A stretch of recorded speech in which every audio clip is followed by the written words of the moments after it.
नमस्कार दोस्तों 69,000 भर्ती से संबंधित कुछ इम्पोर्टेंट जानकारी लेकर के आप सबके समक्ष फिर से हाजिर हुआ हूँ। दोस्तों पिछले जो वीडियोज़ बने हैं उसमें कुछ गुणांक से संबंधित वीडियो था और कुछ जो है डिस्ट्रिक्ट आवंटन से संबंधित वीडियो बनाए गए थे। आज का जो वीडियो है स्पेशली डॉक्यूमेंट से संबंधित है, यानी अगर आपको ज़िला आवंटन हो जाता है, आपको ज़िला मिल जाता है, तो उसके पश्चात कौन कौन से डॉक्यूमेंट आपको तैयार रखने चाहिए, काउंसलिंग के समय किन किन डॉक्यूमेंट की ज़रूरत पड़ेगी। एक बात यहाँ पर ध्यान देना चाहिए कि कुछ डॉक्यूमेंट ऐसे होते हैं जिनकी ज़रूरत काउंसलिंग के समय पड़ती है और कुछ डॉक्यूमेंट ऐसे भी होते हैं जिनकी आवश्यकता नियुक्ति के बाद होती है। नियुक्ति के बाद यानी जब आप ज्वाइन करने जाएंगे स्कूल पर, विद्यालय पर जब आप ज्वाइन करने जाएंगे तब भी ज़रूरत पड़ती है, BRC पर ज़रूरत पड़ती है। तो दोस्तों आज देखते हैं कि कौन कौन से डॉक्यूमेंट ज़रूरत पड़ेगी, उनकी लिस्ट क्या है। और ये लिस्ट मैंने बना भी रखा है, अभी मैं आपको एक एक करके सबको समझा देता हूँ। देखते हैं दोस्तों, काउंसलिंग का जो डेट है वो 3 जून से 6 जून के बीच में है। यानी 3 जून से 6 जून के बहुत ज़्यादा टाइम नहीं है, 3, 4, 5, 6 4 दिन का टाइम है केवल। इन 4 दिनों में पूरा काउंसलिंग हो जाना है। काउंसलिंग हो जाने का मतलब काउंसलिंग हो जाने के पश्चात नियुक्ति एकदम से कन्फर्म बिल्कुल। तो काउंसलिंग के समय आपको कौन कौन से डॉक्यूमेंट प्रस्तुत करने होंगे वहाँ पर सक्षम अधिकारी के सामने, उसकी एक पूरी लिस्ट हमारे पास है। ये लिस्ट कहाँ से प्राप्त की गई है, हालांकि अभी लिस्ट सरकार ने तो जारी नहीं की है। ये लिस्ट प्राप्त की गई है पिछले 68,500 जो भर्ती हुई थी उसके आधार पर, और भी उसके पहले जो नियुक्तियाँ हुई हैं उन सब के आधार को मिला करके एक लिस्ट बनाया गया है। अनुमान के आधार पर संभवतः यही लिस्ट मांगी जाएगी आपको वहाँ से। तो आइए देखते हैं क्रमवार कि कौन कौन से आपसे डॉक्यूमेंट मांगे जाएंगे। देखिए नंबर 1 पर हमने रखा है आवेदन पत्र, एप्लीकेशन फॉर्म, यानी जो जनपद है तो आपने भरा है वो एप्लीकेशन फॉर्म का कॉपी आपके पास प्रिंट आउट निकला होगा। यानी जो भी आप फॉर्म भरें, पंजीकरण कराएं, सबका आपके पास प्रिंट आउट होना चाहिए। वो सब प्रिंट आउट आप ले करके जाएंगे। तो प्रिंट आउट में क्या क्या होगा, एप्लीकेशन फॉर्म का होगा, रजिस्ट्रेशन फॉर्म का होगा और जांच पत्र का। जांच पत्र क्या होता है कि जो ज़िला आपको मिला है उस ज़िले में जब आप जाएंगे तो वहाँ पर लिस्ट लगा होगा। उस लिस्ट में जिस क्रमांक पर आपका नाम होगा उस क्रमांक वाले पेज का फ़ोटोकॉपी। जैसे मान लीजिए कि किसी ज़िले में 10 पन्ने का पूरा लिस्ट है, 10 पन्ने का लिस्ट है पूरा, और 10 पन्ने चस्पा हुए हैं डाइट पर या BSc ऑफिस चस्पा हुए हैं। तो मान लीजिए पाँचवें पन्ने में 78वें नंबर पे आपका स्थान है मान लीजिए। तो 78वें नंबर पे जो आपका स्थान है तो उस 5वें पन्ने का पूरा आपके पास वहाँ पर वो लेके जाएंगे। तो उसके सामने पूरा विवरण होता है कि आप किस कैटेगरी के हैं, कौन सा क्रमांक है आपका, पूरा एक लाइन होता है। तो वो जांच पत्र भी आपके पास होना चाहिए। उस समय जहाँ आप जाएंगे वहाँ पर आपको ये अवेलेबल हो जाएगा, कहीं न कहीं से मिल जाएगा। ठीक है, तो ये 3 डॉक्यूमेंट आपके पास स्टार्टिंग में होना चाहिए, आवेदन पत्र, पंजीकरण प्रमाण पत्र और जांच पत्र, चेक लिस्ट एक तरह से। फिर उसके बाद देखिए बहुत महत्वपूर्ण, कक्षा 10 का मार्कशीट, क्लास 10 का मार्कशीट और सर्टिफिकेट दोनों ही आप रखेंगे अपने पास। संभवतः सबके पास होगा, ये तो कोई दिक्कत नहीं होगी इसमें। इसी तरह कक्षा 12 का, क्लास 12 का मार्कशीट और प्रमाण पत्र, यहाँ भी मार्कशीट और प्रमाण पत्र है, यहाँ भी मार्कशीट प्रमाण पत्र, यानी सर्टिफिकेट और मार्कशीट दोनों ही। फिर इसी तरह से स्नातक, यानी जो भी आपने ग्रेजुएशन में जो भी लिया हुआ है, जैसे BSc है, BCom है, BA होगा, जो भी आपने किया है उसका भी अंक पत्र, प्रमाण पत्र दोनों चाहिए। मार्कशीट तो सबके पास होगा ही। सर्टिफिकेट के बारे में यहाँ पर एक बता दूँ बात कि जो लोग अभी रिसेंटली जल्दी किए होंगे ग्रेजुएशन, हो सकता है कि उनमें से बहुत सारे लोगों के पास उनका सर्टिफिकेट ना हो, तो सर्टिफिकेट निकलवा लेंगे। और प्रोविजनल सर्टिफिकेट जो होता है वो 6 महीने तक ही मान्य होता है, केवल 6 महीने तक ही प्रोविजनल सर्टिफिकेट मान्य होता है। ये माना जाता है कि प्रोविजनल सर्टिफिकेट 6 महीने तक देने के बाद फिर जो ओरिजिनल सर्टिफिकेट है यानी रियल सर्टिफिकेट है उसको अपलोड कर दिया जाता है वेबसाइट पर। तो आप क्या करेंगे, ओरिजिनल सर्टिफिकेट यानी जो परमानेंट सर्टिफिकेट होता है उसको और मार्कशीट दोनों लेकर जाएंगे। अगर नहीं है इन केस तो आप प्रोविजनल लेकर जाएंगे 6 महीने तक के अगर अंदर का है तो। अब फिर भी अगर नहीं है आप प्रयास करिए, अभी भी आपके पास हफ्ता भर टाइम है तो मिल सकता है। लॉकडाउन की वजह से देखिए जितने भी लिस्ट हमारे पास है, लॉकडाउन की वजह से हो सकता है कि कहीं ना कहीं आपको कुछ छूट मिल जाए, रिलैक्सेशन मिल जाए लॉकडाउन की वजह से, लेकिन फिर भी हम अपने तरफ से अलर्ट रहेंगे। फिर बीएड बीटीसी डीएलएड होगा, जो भी आपने ट्रेनिंग किया हुआ है उसका अंक पत्र, प्रमाण पत्र। यूपी टेट का आप ले लीजिए, जा करके डायरेक्ट से ले लीजिए या आपके पास होगा पहले से, वो होना चाहिए। और सीटेट का आप जानते ही हैं कि डिजी लॉकर में वो मिल जाता है, तो यहाँ से निकलवा लीजिए और इस तरह से इसका मार्कशीट आपके पास होना चाहिए, अपटेट का, यूपी टेट का और सीटेट का। फिर 7वां नंबर है fitness medical certificate. Medical certificate के बारे में बता दूं मैं, बहुत कन्फ्यूजन होता है लोगों को। देखिए, मान लीजिए जैसे आप आजमगढ़ के हैं और आपका सिलेक्शन देवरिया में हुआ है, तो आप क्या करेंगे, देवरिया जाएंगे, वहाँ पर सीएमओ ऑफिस से फिटनेस सर्टिफिकेट बनवा लेंगे। सामान्यतः यही होता है कि जिस ज़िले में आपकी नियुक्ति हो रही है उस ज़िले से फिटनेस सर्टिफिकेट बनवाया जाता है, सामान्यतः यही होता है। बाकी जो गाइडलाइंस आएगी आयोग की वो हम सभी देखेंगे। निवास प्रमाण पत्र के बारे में, निवास प्रमाण पत्र जो होता है वो 6 महीने पुराना, 6 महीने से ज़्यादा पुराना मान्य नहीं होता है।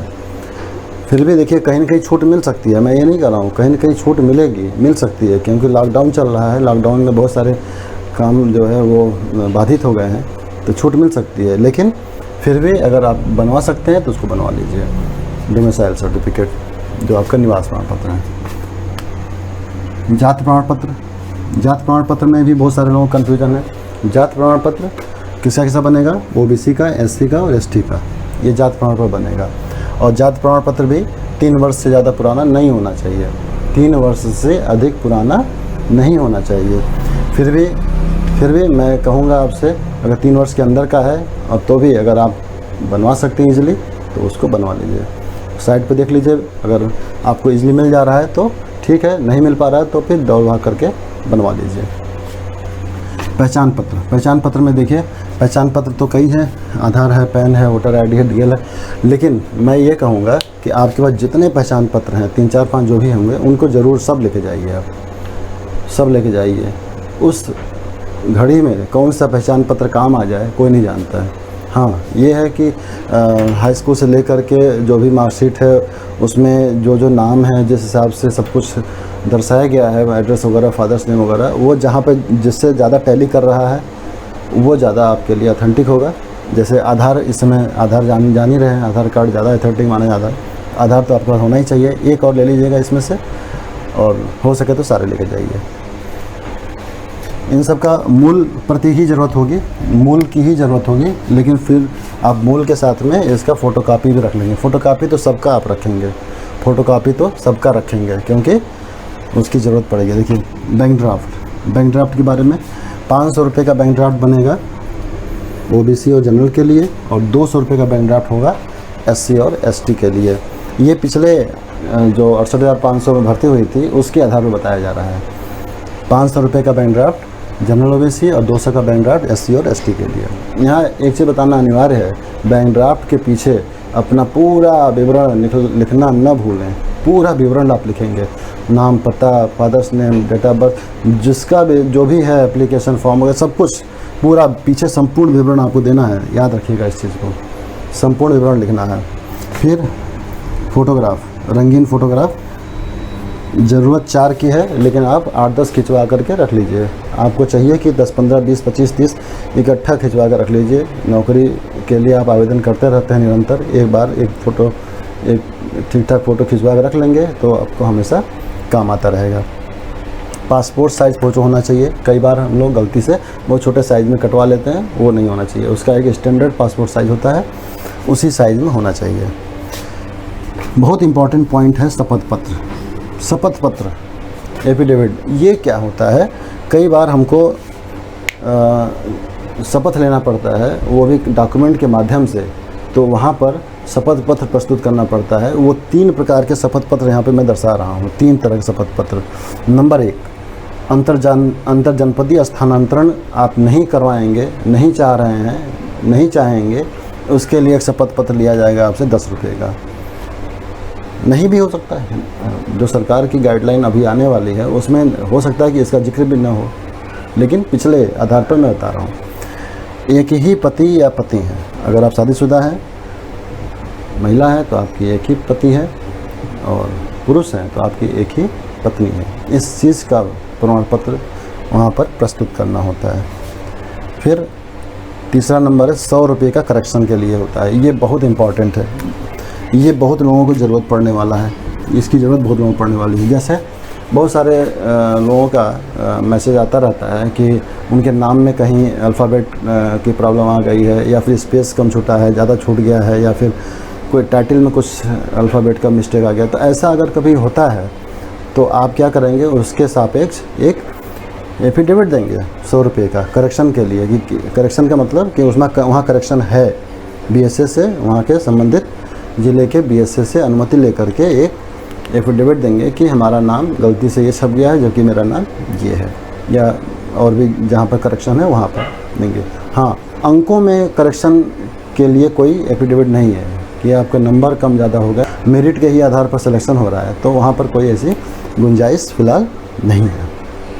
दोस्तों, ये संपूर्ण जो है जानकारी हो गई। यहाँ पर मैं कुछ और प्रमाण पत्र के बारे में जानकारी दे दूँ आपको।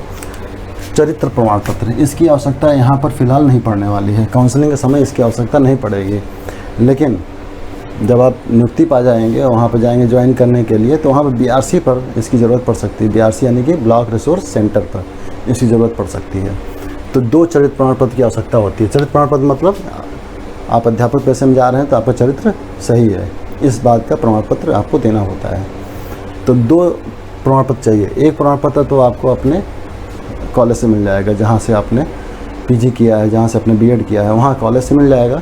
और दूसरा प्रमाण पत्र आप किसी गज़टेड रैंक के ऑफिसर से बनवा सकते हैं। गज़टेड रैंक का ऑफिसर कैसे डिफ़ाइन होगा, उसके लिए आप वेबसाइट पर जाएंगे, तमाम ऑफिसर मिल जाएंगे। एक सामान्य सा हम आपको आइडिया दे दें, जैसे डॉक्टर होते हैं इस सरकारी अस्पताल के, या इंटर कॉलेज के प्रिंसिपल हैं, इसी तरह से तहसीलदार हैं, SDM हैं, IAS IPS जितने ऑफिसर्स हैं इस तरह के।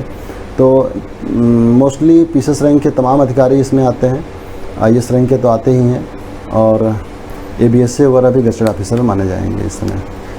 तो ये राजपत्रित अधिकारी के बारे में जानकारी हो गई।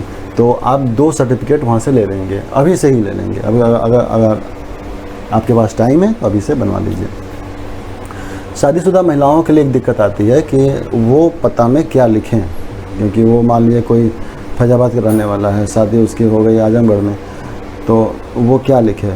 तो देखिए, सबसे ज़्यादा सुरक्षित, सबसे ज़्यादा सटीक तो यही होता है कि जिस ज़िले में आप वर्तमान में हैं शादी के पश्चात, उस ज़िले का प्रमाण पत्र आपको देना चाहिए एड्रेस प्रूफ के तौर पर। लेकिन आप वहाँ का भी एड्रेस प्रूफ दे सकते हैं जहाँ जिसके आधार पर आपने नियुक्ति पाई है, यानी मैके में है तो वहाँ के आधार पर आप एड्रेस प्रूफ दे सकते हैं। आवश्यकता पड़ने पर आपसे एफिडेविट लिया जा सकता है इस बारे में भी। आय प्रमाण पत्र के लिए कोई यहाँ पर जिक्र नहीं किया गया है कि आय प्रमाण पत्र देना है कि नहीं देना है, इसलिए आय प्रमाण पत्र की कोई बात नहीं है। एक बहुत ही इम्पॉर्टेंट पॉइंट यहाँ पर ये है EWS। अभी पिछले दिनों सरकार ने सवर्णों के लिए, या सवर्णों के लिए ना कहें, यानी ऐसे लोगों के लिए आरक्षण का प्रावधान किया था जो लोग आर्थिक रूप से काफ़ी कमज़ोर हैं, वीक हैं, उनके लिए आरक्षण का प्रावधान किया था 10%। तो यहाँ पर मैं ये बताना चाहूँगा कि ये भी आरक्षण नहीं मिलेगा। 10% जो आरक्षण ये भी नहीं मिलेगा। क्यों नहीं मिलेगा? क्योंकि इसका जो प्रावधान है ये तब हुआ जब इसकी वैकेंसी, इसका जो फॉर्म है वो फिल हो चुका था। यानी ये जो डिसीजन है ये तब सरकार ने लिया जब फॉर्म पहले से भरा जा चुका था, यानी फॉर्म भरे जाने के बाद EWS का जिक्र आया, EWS का डिसीजन आया। इसलिए इस बारे में यहाँ पर कोई जिक्र नहीं होगी, यानी इसका रिजर्वेशन आपको नहीं मिलेगा। तो दोस्तों, ये हो गई संक्षिप्त जानकारी। मैं चाहता हूँ कि आप इसका एक बढ़िया सा स्क्रीनशॉट लें और जूम करके एक एक करके स्टडी करें, और जहाँ पर कन्फ्यूजन हो कमेंट बॉक्स में लिखें, उसकी जानकारी दी जाएगी आपको। और आपके पास समय है, आप धीरे धीरे प्रमाण पत्रों को इकट्ठा करना प्रारंभ कर दीजिए। यह है आपका पूरा सर्टिफिकेट का लिस्ट। आपको इतनी बड़ी जानकारी, इतना सारा डिटेल जानकारी आपको कहीं मिलेगा नहीं, इसलिए मैं चाहता हूं कि आपको इसका स्क्रीनशॉट ले लेना चाहिए।